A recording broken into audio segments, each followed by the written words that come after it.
اب اس سبق کے سوال جواب جو ہے وہ میں آپ کو کرواؤں گی۔ پہلا سوال جو ہے اس چیپٹر کا وہ یہ ہے کہ پرانے زمانے میں لفظ قوم سے کیا مراد لی جاتی تھی؟ تو اس کا جواب ہے پرانے زمانے میں لفظ قوم سے مراد کسی بزرگ کی نسل میں سے ہونے یا کسی ملک کے باشندے کے ہونے سے لی جاتی تھی۔ سوال نمبر 2 ہے، اسلام نے تفرقہ قومی کو مٹا کر کون سا رشتہ قائم کیا؟ جواب ہے اسلام نے تفرقوں کو مٹا کر ایک روحانی رشتہ قائم کیا جو کلمہ طیبہ سے ماخوذ تھا۔ سر سید کے نزدیک قومی ترقی کا اولین مرحلہ کیا ہے؟ تو اس کا جواب ہے سر سید کے نزدیک قومی ترقی کا اولین مرحلہ یہ ہے کہ سب آپس میں محبت اور اتحاد قائم کریں اور عداوت اور نفاق کو دور کر لیں۔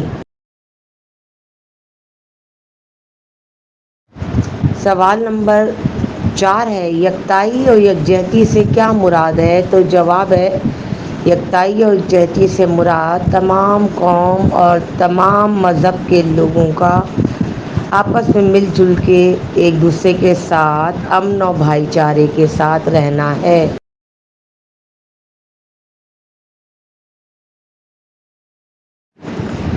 سوال نمبر 5، مسلمانوں کے زوال کا کیا سبب تھا؟ تو اس کا جواب ہوگا مسلمانوں کے زوال کا سبب یہ ہے کہ ہم نے قومی اتحاد کو فراموش کر دیا ہے اور ہر معاملے میں اپنا فائدہ اور اپنی غرض کو اہمیت دیتے ہیں، اس لیے ہمارے کاموں میں برکت نہیں ہوتی۔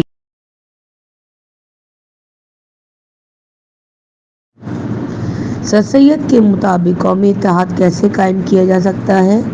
جواب ہے سر سید کے مطابق قومی اتحاد قائم کرنے کے لیے ضروری ہے کہ ہم تمام لوگ انسانیت میں ایک دوسرے کے مددگار ہوں اور ایک دوسرے سے سچی محبت اور سچی دوستی کے تعلقات قائم کریں۔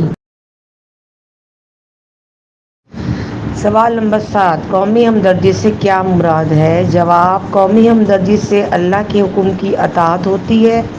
آپس میں اچھے برتاؤ قومی اتحاد سے قومی ہمدردی پیدا ہوتی ہے جو قومی ترقی کی پہلی منزل ہوتی ہے۔